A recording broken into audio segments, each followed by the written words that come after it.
Welcome back! Today, we're simplifying something that might sound a little confusing: MERV ratings. We're going to start with MERV 5 and break down what it really means. I'm Miranda, by the way. Let's get started. MERV stands for Minimum Efficiency Reporting Value. It's basically a scale that tells you how good an air filter is at trapping particles. The higher the number, the more efficient it is. So, what's MERV 5? Well, filters with the MERV 5 rating are typically used in residential and light commercial settings.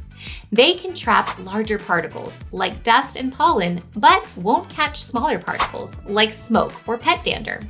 Think of it like this: MERV 5 filters are great at keeping your air a little cleaner, but if you want to block out the tiny stuff, you'll need a higher rating. Now, if you're curious about MERV 8 filters, make sure to subscribe because that is what we're talking about next. But before we get there, I'd love to know, what MERV rating are you using in your home or office? Drop a comment below and let me know. Thanks so much for watching. See you tomorrow on Simply Filters.